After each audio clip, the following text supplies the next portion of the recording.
Hola, buenas noches. De aquí Ramón Freire desde Santiago de Chile. En esta noche donde se empieza a celebrar el Año Nuevo Oriental, el Año del Dragón. A continuación les voy a dejar la primera parte de la entrevista de Tucker Carlson a Vladimir Putin. Es muy interesante, donde hay una pequeña muestra histórica desde dónde viene todo esto. Desde dónde viene Rusia, el origen, como ustedes saben, con estas familias de la realeza vikinga escandinava que solicitaron que fueran por favor a dirigirlo por ahí por el siglo IX, en el año 880 y tanto.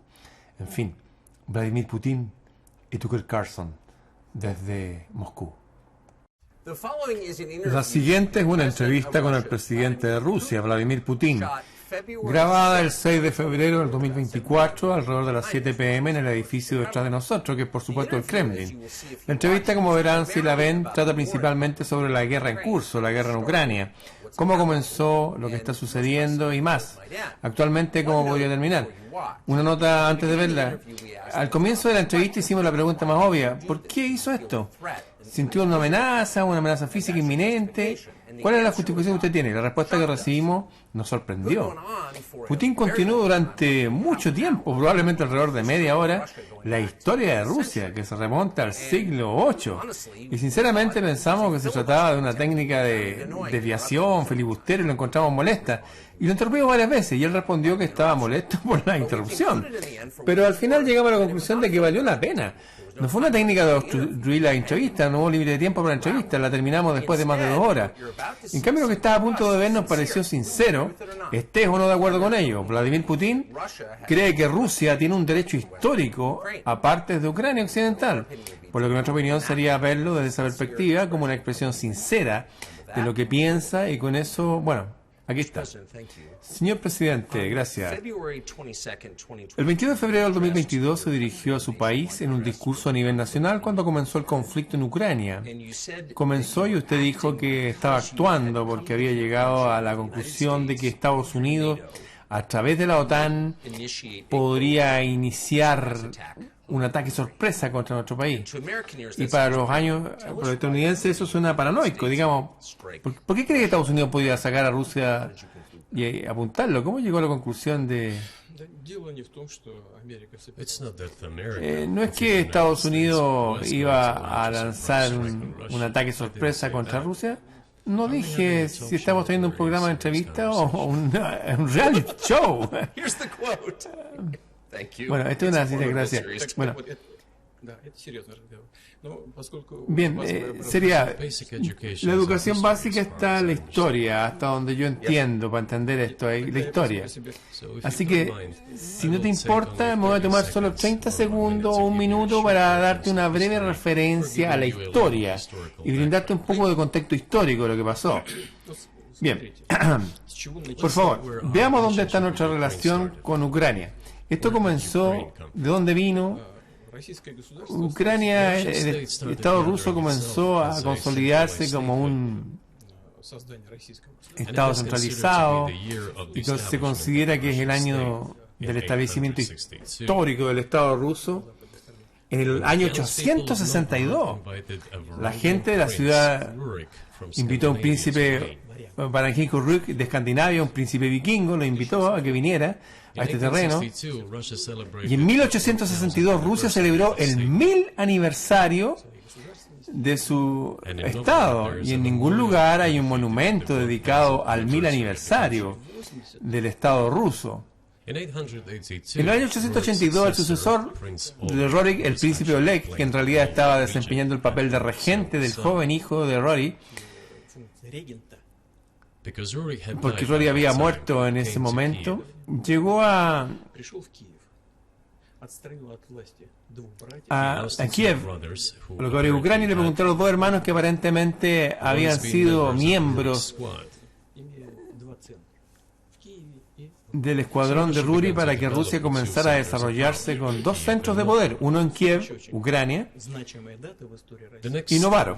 La siguiente fecha muy significativa de la historia de Rusia fue el año 988. Ese fue el bautismo de Rusia, cuando el príncipe Vladimir, el bisnieto de Ruri, este vikingo que llegó, bautizó a Rusia y adoptó el catolicismo ortodoxo.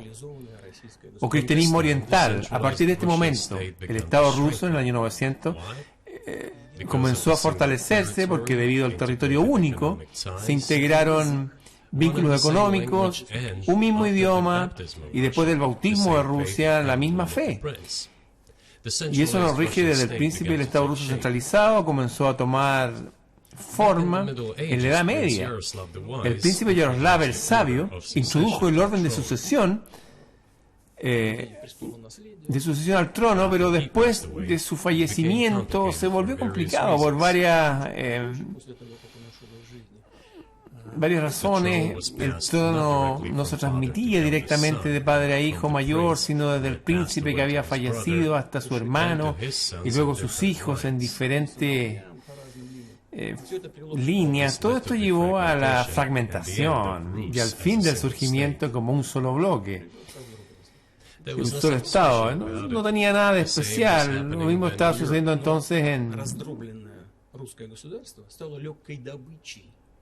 en Europa. Pasaba lo mismo, pero el Estado ruso fragmentado se convirtió en un preimperio creado anteriormente por el rey Shan y sus sucesores, a saber, Batán, llegaron a Rose, saquearon y arruinaron casi todas las ciudades, la parte sur incluida, Kiev, Ucrania, por cierto, y algunas otras ciudades. Simplemente perdieron la independencia, mientras que las ciudades del norte conservaron parte de su soberanía. Rendían homenaje a la horda, pero lograron preservar parte de su soberanía. Y luego comenzó a tomar forma un Estado ruso unificado con su centro en Moscú. La parte sur de las tierras rusas, incluido Ucrania, Kiev, comenzó a gravitar gradualmente hacia Ochimán, el centro que estaba surgiendo en Europa. Este fue el Gran Ducado de Lituania, incluso se le llamó el Ducado ruso-lituano, porque los rusos eran una parte importante de esta población. Hablaban el antiguo idioma ruso y eran ortodoxos, pero luego hubo una unificación, la unión del Gran Ducado de Lituania y el Reino de Polonia. Unos años más tarde se firmó otra unión, pero esta vez ya en el ámbito religioso. Algunos de los sacerdotes ortodoxos quedaron subordinados al Papa, y así estas tierras pasaron a formar parte del Estado polaco-lituano. Durante décadas, los polacos estuvieron involucrados en la polonización de esta parte de la población. Introdujeron su idioma, allí trataron de afianzar la idea de que esta población no eran exactamente rusos, porque vivían cerca de los franceses, eran ucranianos. Originalmente la palabra ucraniano significaba que la persona vivía en la afuera del Estado, a lo largo estaba en la periferia del Estado, estaba involucrado en un servicio de patrulla fronteriza. No se refería a ningún grupo étnico en particular, por lo que las encuestas intentaron de todas las formas posibles equilibrar esta parte de las tierras rusas a Ucrania, y de hecho la trataron con bastante dureza, para no decir todo lo que condujo al hecho de que esta parte de las tierras rusas comenzaba a luchar por sus derechos.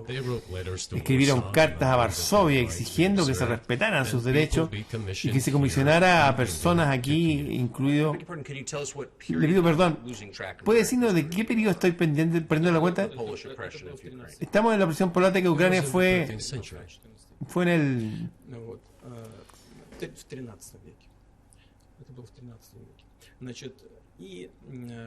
Fue en el siglo XIII, en 1200. Ahora les contaré lo que pasó.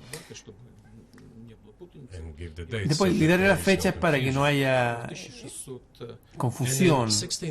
En 1654, incluso un poco más tarde, ante las personas que tenían el control de la autoridad sobre esa parte de las tierras rusas, exigiendo que se les enviaran a gobernantes de origen ruso y fe ortodoxa, cuando Varsovia no les respondió y de hecho rechazó sus demandas, recurrieron a Moscú para que Moscú se los proveyera y se los llevara, para que usted no crea que estoy inventando. Ahí pidió leer estos documentos. Bueno, no suena como si estuviera inventando y no estoy seguro de por qué es relevante para lo que pasó hace 2 años. Pero aún así, estos son los documentos de las copias de los archivos. Aquí están las cartas.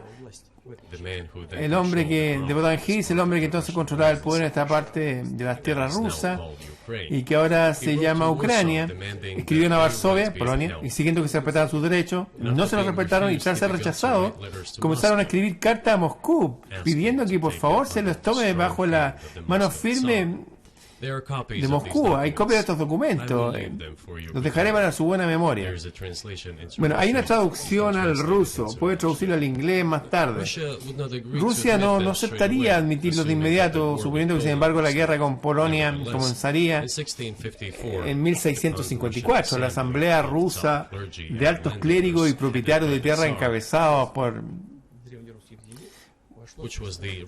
la RAE, que era el organismo representativo del poder del antiguo Estado ruso, la RAE, decidió incluir una parte de las antiguas tierras rusas en el reino de Moscú, como se esperaba que comenzaba la guerra con Polonia, que duró 13 años, y luego en 1654 se concluyó una tregua. Y 32 años después se firmó un tratado de paz con Polonia, al que llamaron Paz Eterna. Y estas tierras, toda la margen izquierda en el Níger, incluido Kiev, fueron de Rusia. Y toda la orilla derecha de Níger permaneció en Polonia bajo el gobierno de Catalina, la Grande Rusia, recuperando todas sus tierras históricas, incluidas las del sur y el oeste. Todo esto duró hasta la Revolución, antes de la Primera Guerra Mundial. El Estado Mayor austríaco se basó en las ideas de la Ucrania y comenzaron a promover activamente la idea de Ucrania.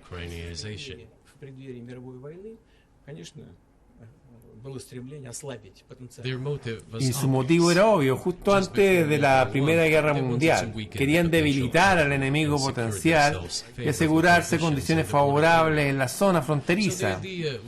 Ucrania está en la frontera. Porque la idea que había surgido en Polonia de que las personas que residían en ese territorio supuestamente no eran realmente rusos, eran polacos, sino que pertenecían a un grupo étnico especial. Los ucranianos comenzaron luego a ser propagados por el Estado Mayor austríaco. Y ya en el siglo XIX aparecieron teóricos que pedían la independencia de Ucrania, pero todos aquellos afirmaron que Ucrania debería tener una muy buena relación con Rusia. Insistió en que después de la revolución de 1917, los bolcheviques intentaron trastornar la condición de Estado y comenzó la guerra civil, incluidas las hostilidades con Polonia. En 1921 se proclamó la paz de nuevo con Polonia y en virtud de ese tratado, la orilla derecha del río Níger fue devuelta una vez más a Polonia. En 1939, Segunda Guerra Mundial, después de que Polonia cooperó con Hitler, él colaboró con Hitler, ya que sabe, Hitler le ofreció a Polonia la paz y un tratado de amistad, una alianza exigiendo a cambio que Polonia le devolviera a Alemania el llamado el territorio de Danzig, que conectaba la mayor parte de Alemania con Prusia Oriental y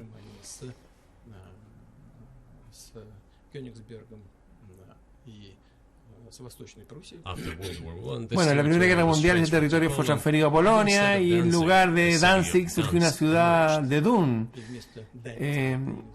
Hitler les pidió que se lo dieran amistosamente, pero se negaron, por supuesto, y aún así colaboraron con Hitler y se comprometieron juntos en la partición de Checoslovaquia, pero puedo preguntarle, argumentando que Ucrania ciertamente es parte de Ucrania, el este de Ucrania, de hecho Rusia lo ha sido durante cientos de años, estamos de acuerdo, ¿Por qué no lo tomarías cuando te convertiste en presidente hace 24 años? Tienes armas nucleares, ellos no las tienen, en realidad es tu tierra.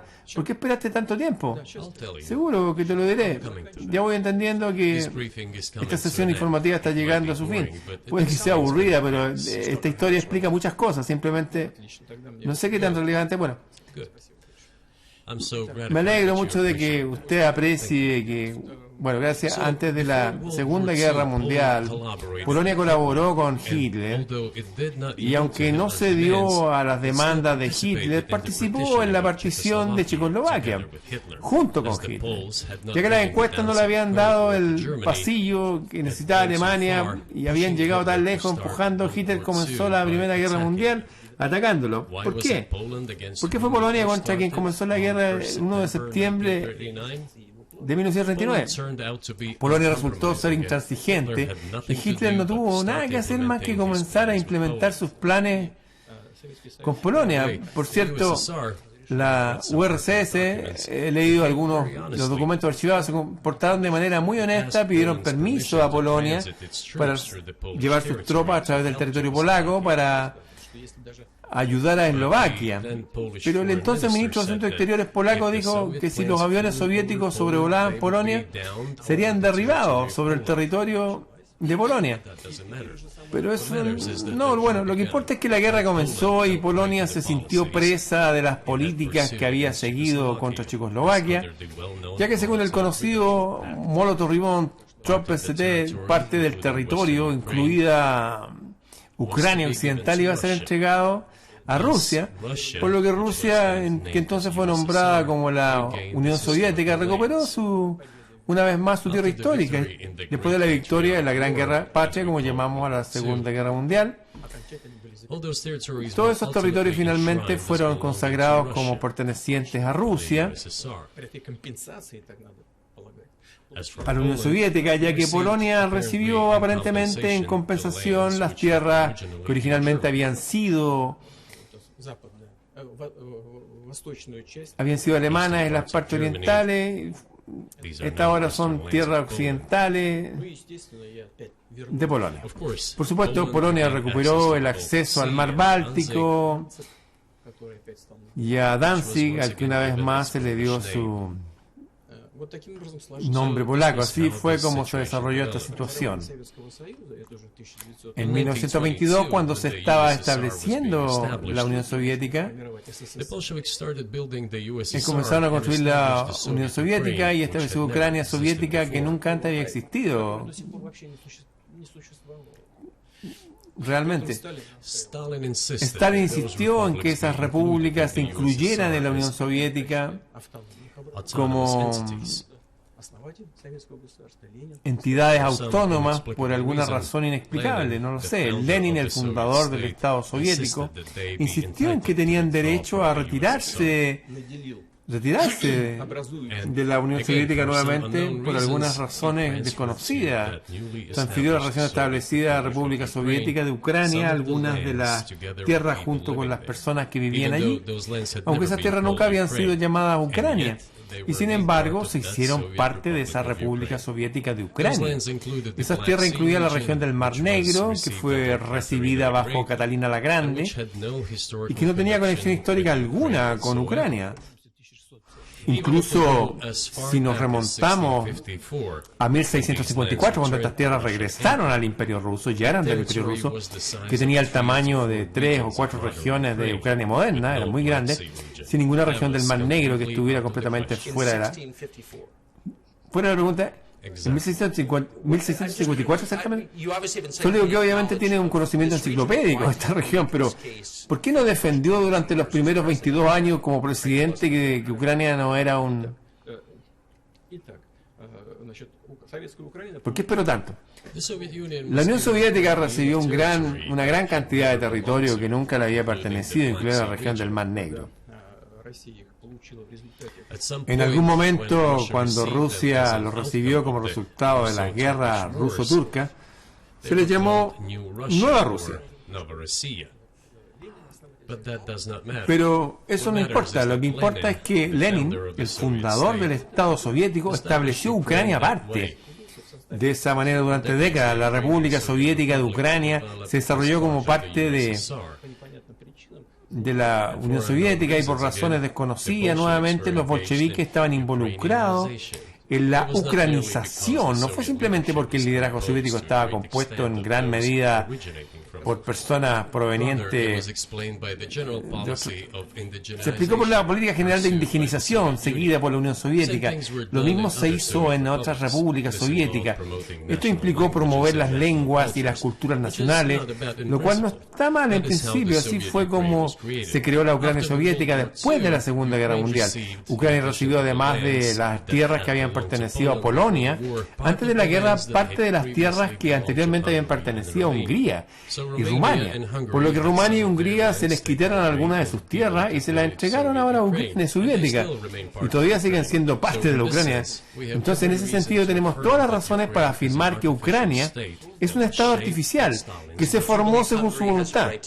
¿Cree usted que Hungría tiene derecho a recuperar su tierra de Ucrania y que otras naciones tienen derecho a regresar a su país de 1654?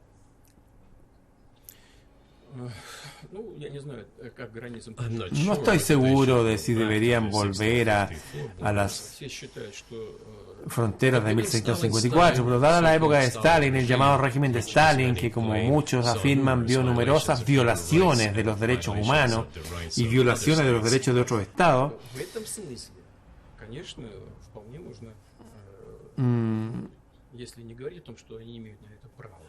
se puede decir que podrían reclamar que se les regrese esas tierras suyas, aunque no tengo derecho a hacerlo yo, al menos es comprensible. ¿Le han dicho a Víctor Orbán que puede tener parte de Ucrania? No, nunca le he dicho ni una sola vez que ni siquiera hayamos tenido ninguna conversación sobre eso, pero en realidad estoy seguro de que los húngaros que viven allí querrían volver a su tierra histórica. Además, me gustaría compartir con ustedes una historia muy interesante. Estoy divagando, es personal. Mira, a principios de los años 80, desde entonces hice un viaje por carretera en coche, atravesando la Unión Soviética a través de Kiev, Ucrania.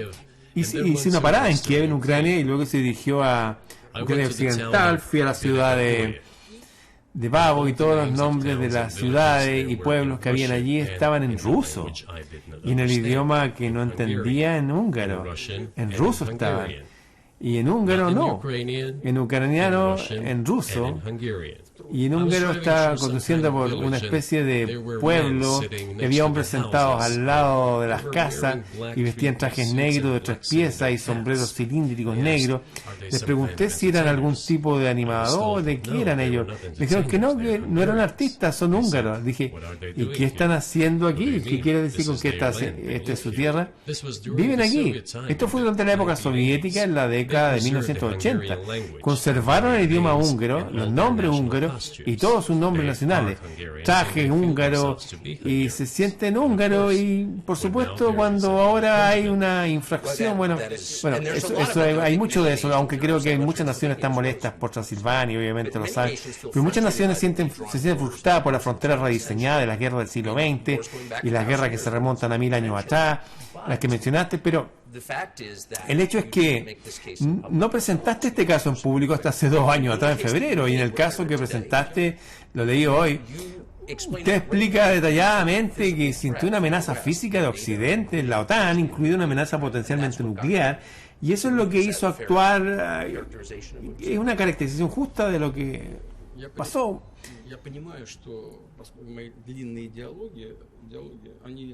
Entiendo que mis largos discursos probablemente quedan fuera del género de la entrevista. Es por eso que te pregunté al principio si vamos a tener una charla seria o hacerte un reality. Dijiste una charla seria. Así que ten paciencia, porque por favor, estamos llegando al punto donde está la Ucrania soviética, establecida entonces en 1991. La Unión Soviética en el 91 colapsó, y todo lo que Rusia había otorgado generosamente a Ucrania fue arrastrado por escalera, estoy llegando a un punto muy importante de la agenda de hoy. Gracias. El colapso de la Unión Soviética fue iniciado efectivamente por el liderazgo ruso. No entiendo por qué seguía el liderazgo ruso en ese momento, pero sospecho que había varias razones para pensar que todo estaría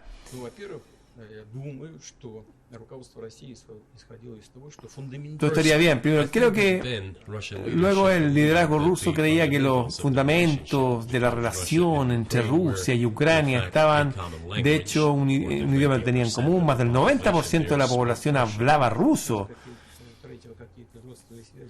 Había lazos familiares, uno de cada 3 personas tiene algún tipo de vínculo familiar o de amistad, la cultura común con Rusia, historia común con Rusia, finalmente la fe común con Rusia, la coexistencia con un solo Estado durante siglos.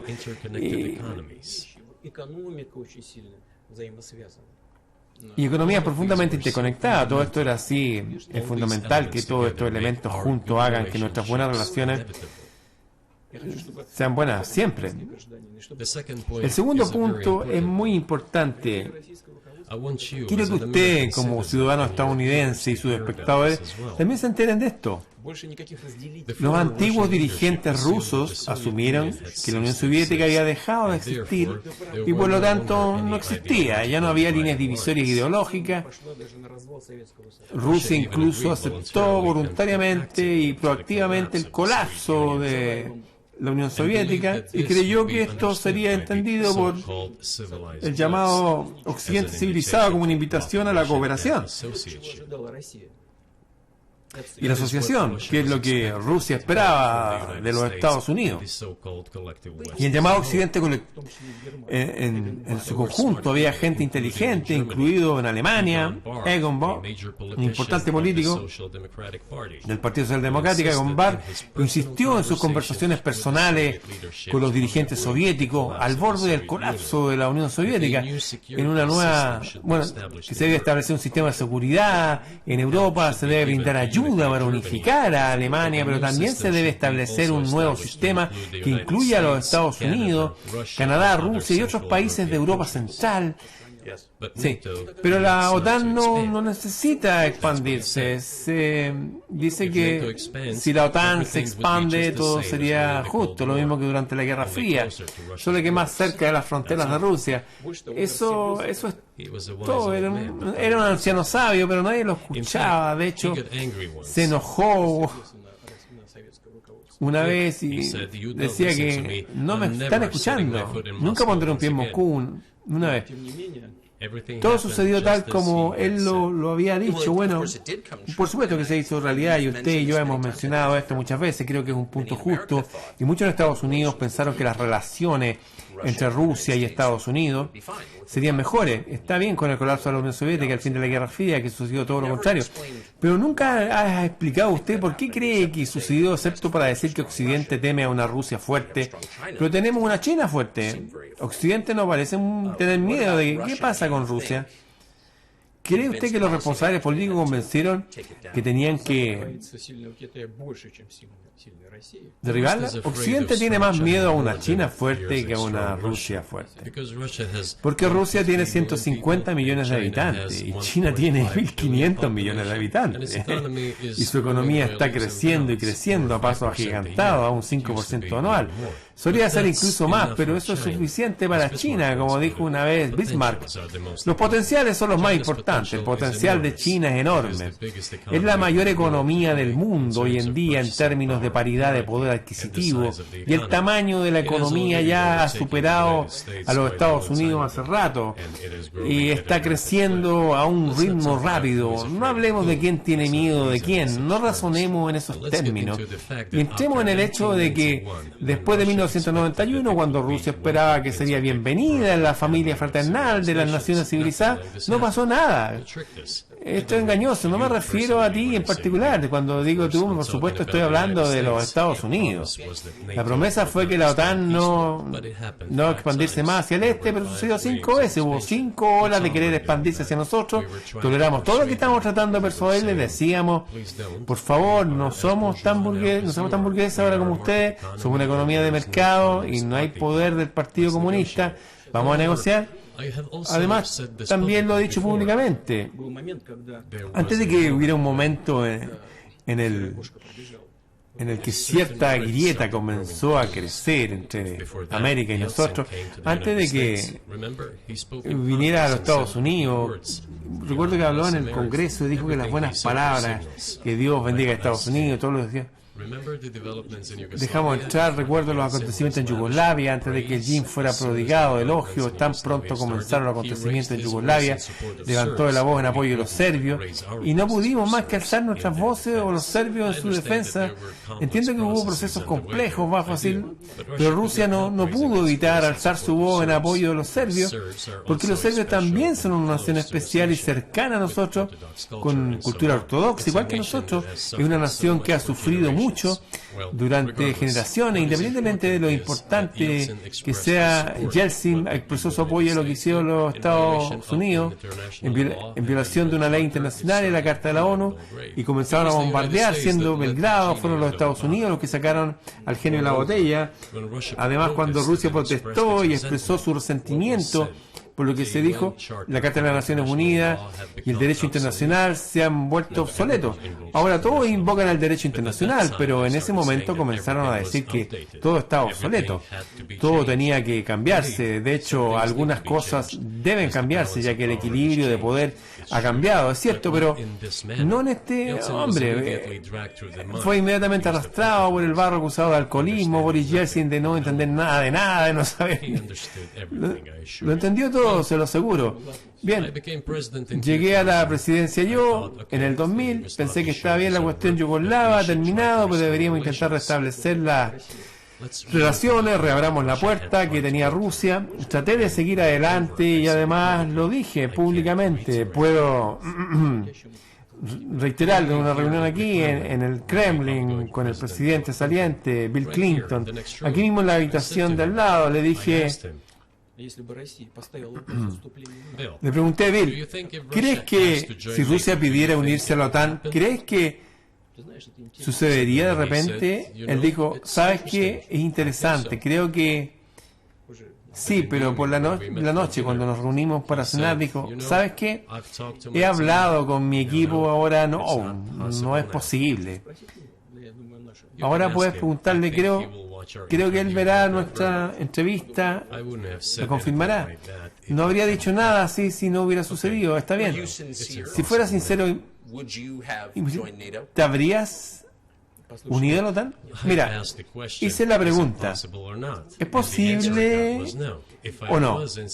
No era sincero en mi deseo de saber cuál era la posición del liderazgo, pero si él hubiera dicho que sí, ¿te habrías unido a la OTAN? Si hubiera dicho que sí, el proceso de reproche habría comenzado y eventualmente podría haber sucedido si hubiéramos visto a alguien sincero del otro lado, de nuestros socios, pero no fue así. No significa que no está bien. Bueno, ¿por qué crees que es solo para llegar al motivo? Sé que estás claramente amargado, por eso lo entiendo, pero ¿por qué crees que Occidente te rechazó entonces? ¿Por qué la hostilidad? ¿Por qué el fin de la Guerra Fría no arregló la relación que motiva esto? Desde tu punto de vista, ¿por qué? Dijiste que estaba amargado por la respuesta. No, la verdad no es amargura. Es una declaración. De hecho, no somos novia y novia amargura, los sentimientos. No se trata de este tipo de asuntos en tales circunstancias. Simplemente nos dimos cuenta de que no éramos bienvenidos allí. Todo está bien, pero construyamos relaciones de otra manera. Trabajemos por puntos en común. En otros lugares, porque recibimos una respuesta tan negativa, deberíamos preguntar sus líderes. Solo puedo adivinar que un país demasiado grande, con su propia opinión y demás, y los Estados Unidos más lejos. He visto cómo se resuelven los problemas en la OTAN. Ahora les daré otro ejemplo con respecto a Ucrania. Los líderes de los Estados Unidos ejercen presión y todos los miembros votan obedientemente, incluso si algo no les gusta, votan todos juntos. Ahora les contaré lo que pasó sin tener en cuenta Ucrania en el 2008. Aunque se está discutiendo, no les voy a revelar un secreto, les diré algo nuevo. Sin embargo, después de esto tratamos de construir relaciones de diferentes maneras. Por ejemplo, los acontecimientos en el Medio Oriente, en Irak, estábamos construyendo relaciones con los Estados Unidos de una manera muy suave, prudente y cautelosa.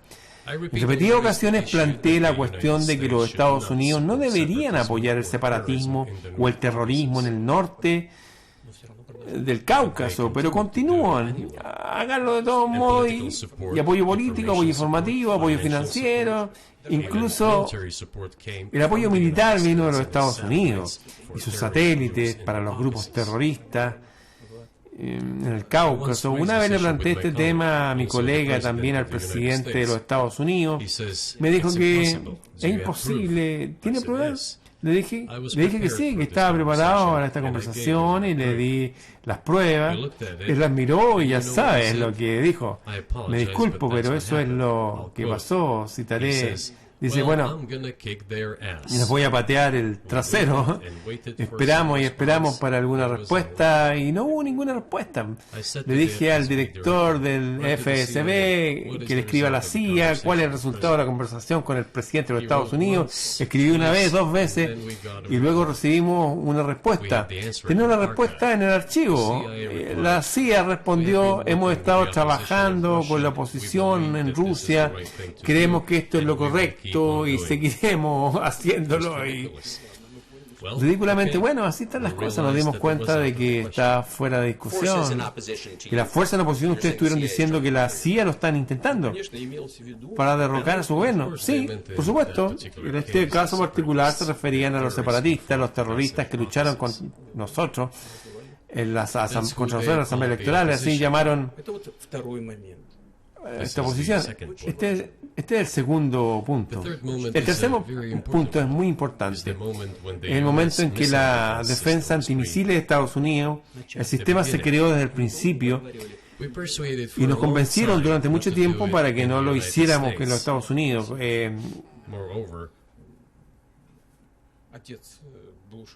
Además, después de que el padre de Bush, el Bush padre, invitara a visitar su lugar en el océano, tuvo una conversación muy seria con el presidente Bush y su equipo. Le propuse que Estados Unidos, Rusia y Europa crearan conjuntamente un sistema de defensa antimisiles que creemos que si se crea unilateralmente amenaza nuestra seguridad, a pesar de que Estados Unidos dijo oficialmente que se estaba creando contra las amenazas de misiles de Irán.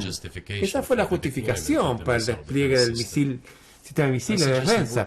Sugerí trabajar juntos, Rusia, Estados Unidos, Europa, y dijeron que era muy interesante. Me preguntaron, ¿hablas en serio? Dije, absolutamente. Pregunta, ¿en qué año fue eso? No lo recuerdo realmente, pero es fácil de averiguar en internet cuando estaba en Estados Unidos por invitación de un alto cargo de Bush. Es incluso más fácil aprender de alguien de quien les voy a hablar. Me dijeron que era muy interesante. Dije, imagínense si pudiéramos abordar juntos un desafío de seguridad estratégico global de esta magnitud. El mundo lo haría. El cambio probablemente tendría disputas, probablemente económicas, incluso políticas, pero podríamos cambiar drásticamente la situación en el mundo. Él dijo que sí y preguntó, ¿hablas en serio? Le dijo, por supuesto que hablo en serio. Tenemos que pensar en ello. Y le dije, adelante. Por favor. Entonces el secretario de Defensa, Gates, el exdirector de la CIA, y el secretario de Estado, Rice, vino aquí en este gabinete, justo aquí en esta mesa. Se sentaron en esta mesa, yo, el ministro de Relaciones Exteriores, el ministro de Defensa ruso de ese lado. Me dijeron que sí, que lo hemos pensado, estamos de acuerdo. Dije, gracias. gracias a Dios, genial, pero con algunas excepciones.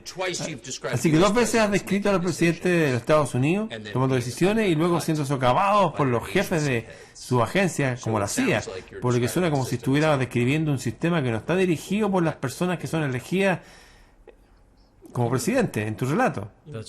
Sí, es cierto, eso es lo que usted pasa.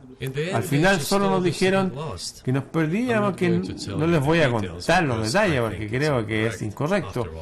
Después de todo fue una conversación confidencial, pero nuestra propuesta fue rechazar. Fue un hecho en ese momento cuando dije, miren, pero luego nos veremos obligados a tomar contramedidas. Bueno, crearemos sistemas de ataque que ciertamente superarán los sistemas de defensa antimisiles. La respuesta fue que no estamos haciendo esto contra ustedes. Y ustedes hacen lo que quieran, asumiendo que no es contra nosotros, ni contra Estados Unidos. Estados Unidos dije, está bien. Muy bien, así fue.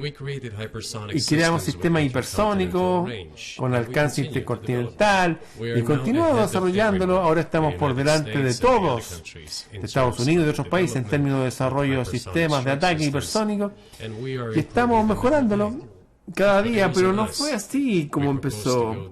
Propusimos ir por el otro lado, estar juntos.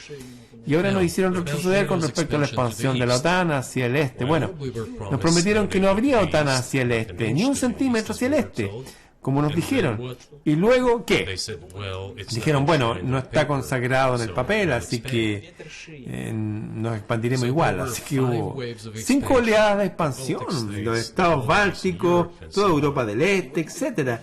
Y ahora llegó a lo principal, que vinieron a hacer en Ucrania en la última instancia. En 2008, en la cumbre de Bucarest declararon que las puertas para que Ucrania y Georgia se unieran a la OTAN estaban abiertas.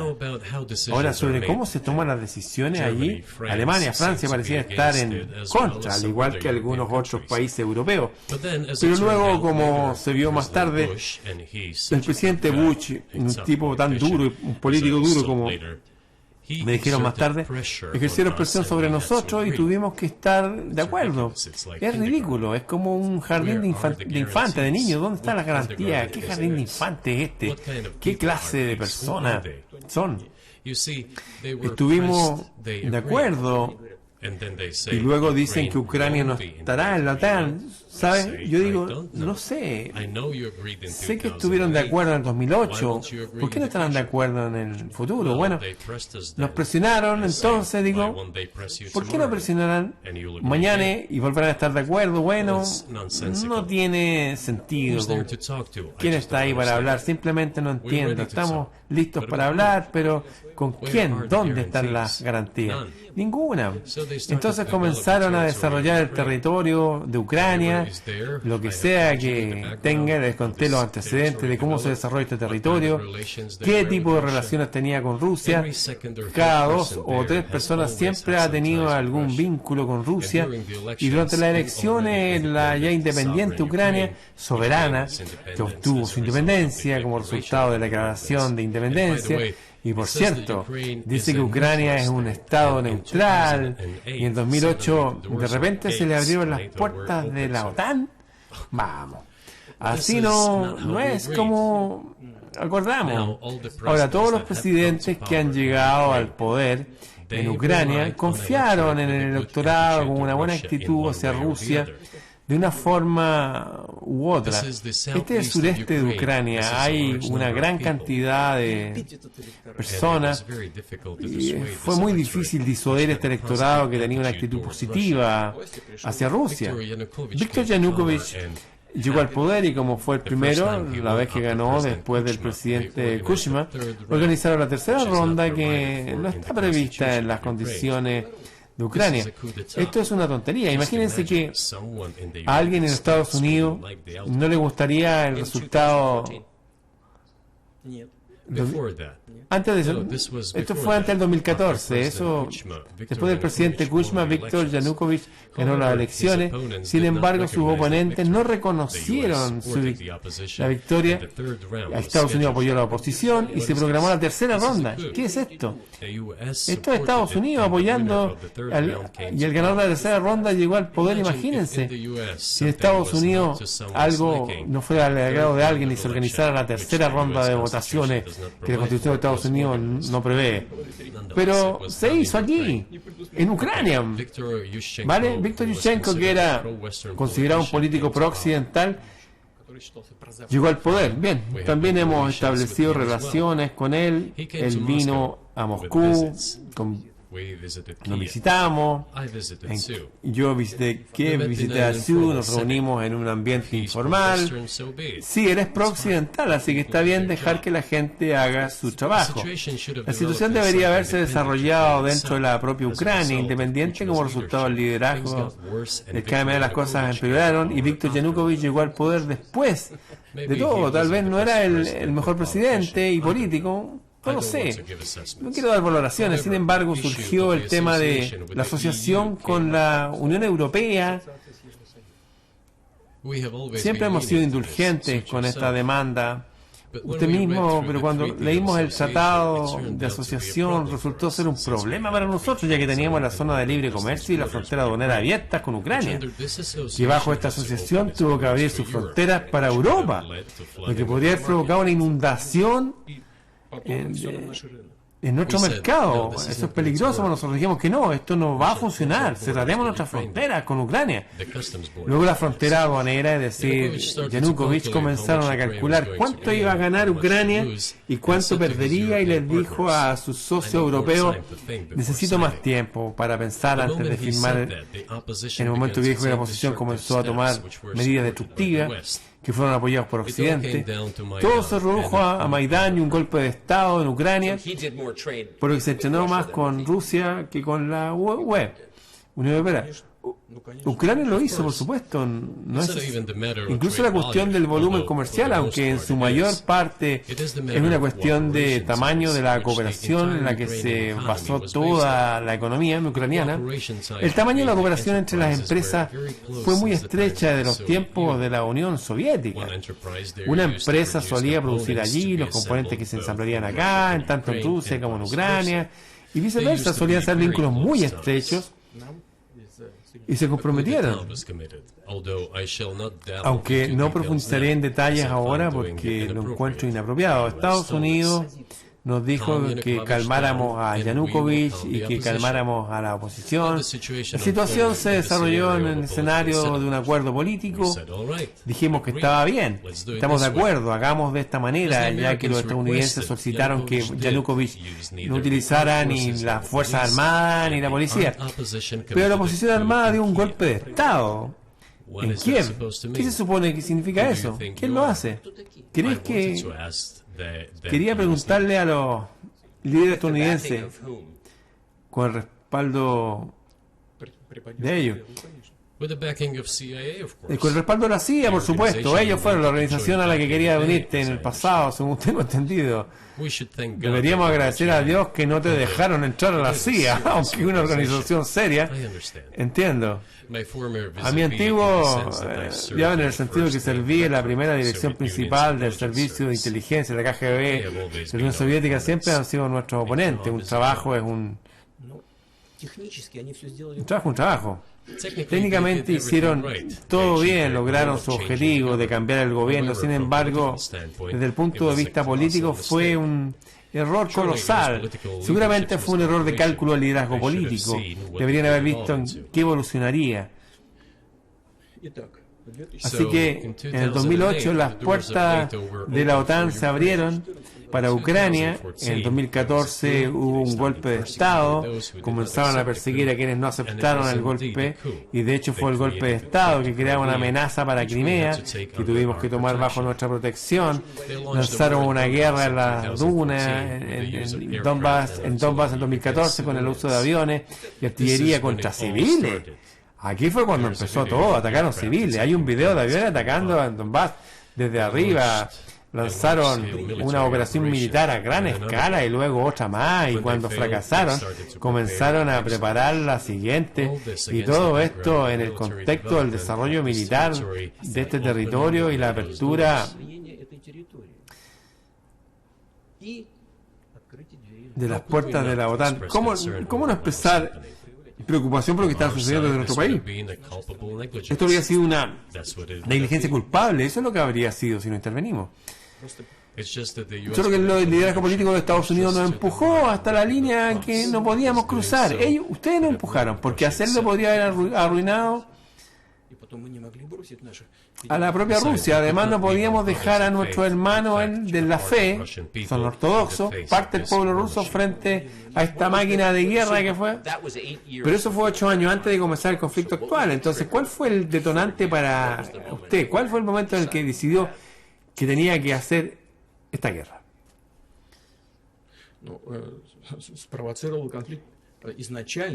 Inicialmente fue el golpe en Ucrania que provocó el conflicto.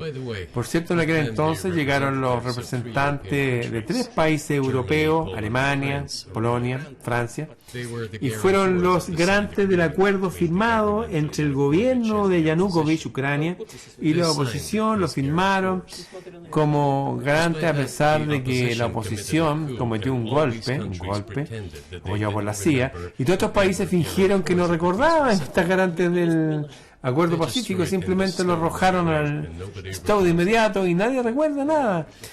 No sé si Estados Unidos sabe algo sobre el acuerdo entre la oposición y las autoridades y sus 3 garantías. Estos 3 países que en lugar de llevar toda esta situación al campo político, apoyaron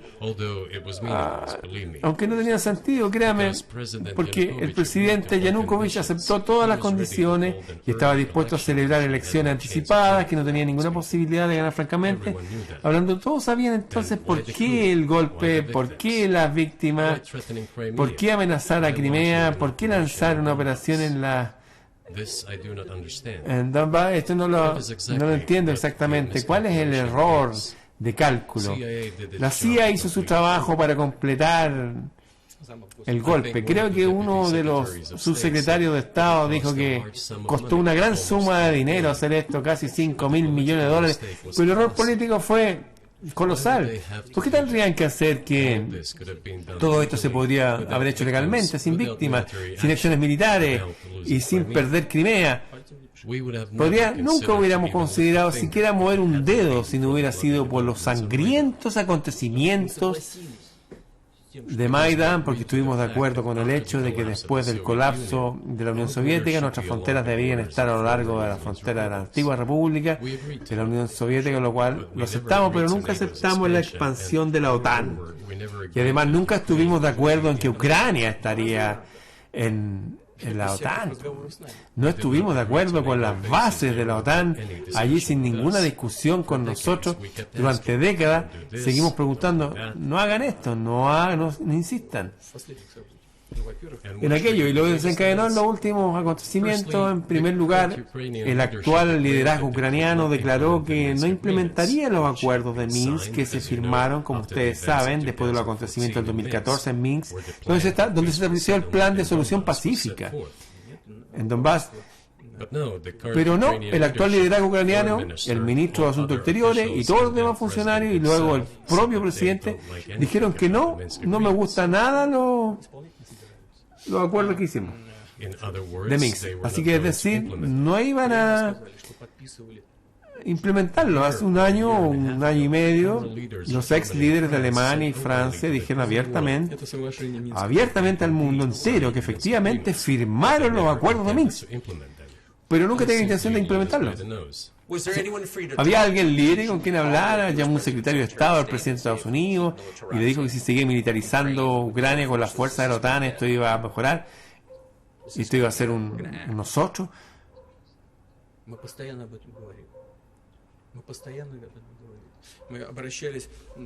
Vamos a actuar. Hablamos de esto todo el tiempo. Nos dirigimos a los líderes de Estados Unidos y los países europeos para detener estos desarrollos de inmediato, para implementarlo acuerdos de Minsk que ya se habían firmado. Hablando francamente, no sabía cómo íbamos a hacer esto, pero estaba listo para implementarlo.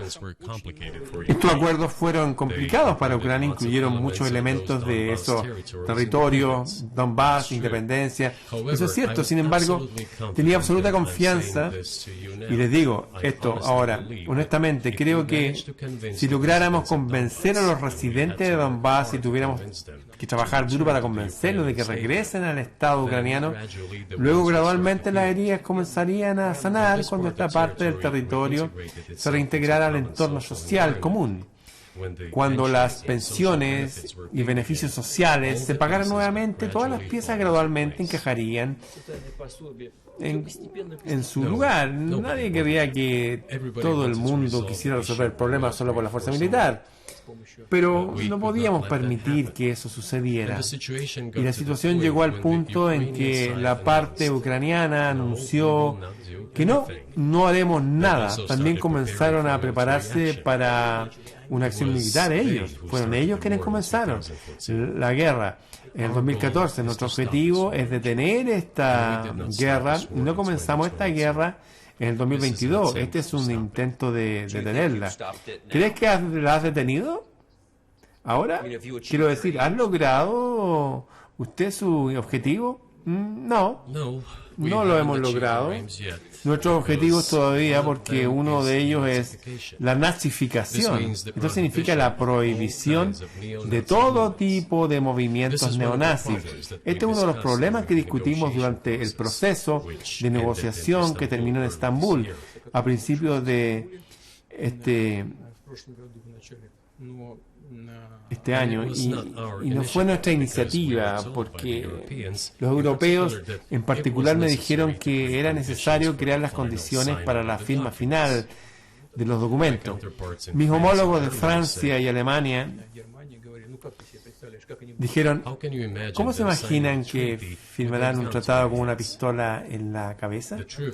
Las tropas deberían retirarse de Kiev. Dije, está bien, retiramos las tropas de Kiev tan pronto como retiramos nuestras tropas de Kiev. Nuestros negociadores ucranianos inmediatamente cumplieron todos los acuerdos alcanzados en Estambul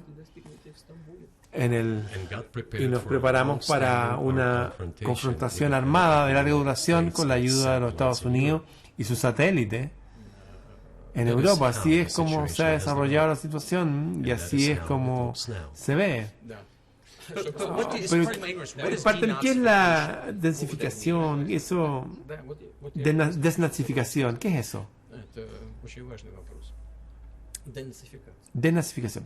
Significa que de eso quiero hablar ahora mismo. Es un tema muy importante, la desnazificación. Después de obtener la independencia, Ucrania comenzó a buscar su identidad, como dicen algunos analistas occidentales, y no se le ocurrió nada mejor que construir esta identidad nazi sobre algunos falsos héroes que colaboraron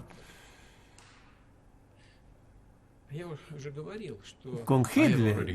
Ya te dije que a principios del siglo XIX, cuando los teóricos de la independencia y la soberanía de Ucrania al parecer asumieron que una Ucrania independiente debería tener muy buenas relaciones con Rusia, debido al desarrollo histórico, estos territorios eran parte de la Commonwealth polaco-lituana, Polonia, donde los ucranianos fueron perseguidos y tratados de manera bastante brutal, además de estar sujetos a un comportamiento cruel. También hubo intentos de destruir su identidad. Todo esto quedó en la memoria del pueblo cuando estalló la Segunda Guerra Mundial. Parte de esta élite extremadamente nacionalista colaboró con Hitler, creyendo que les traería la libertad. Las tropas alemanas, incluso las tropas de la SS, hicieron que los colaboradores de Hitler hicieran el trabajo más sucio de exterminar la población polaca y judía de ahí. Esta brutal masacre de la población polaca y judía, así como también de la población rusa,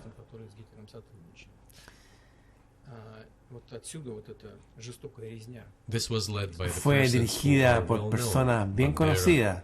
Bandera es uno, quienes fueron esas personas las que se convirtieron en héroes nacionales. Ese es el problema.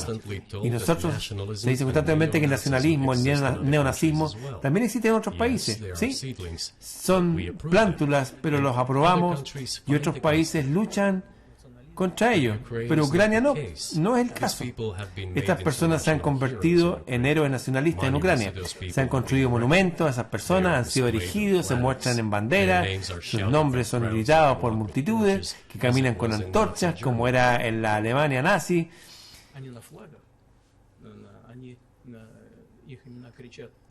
Estas fueron personas que exterminaron a los judíos y a los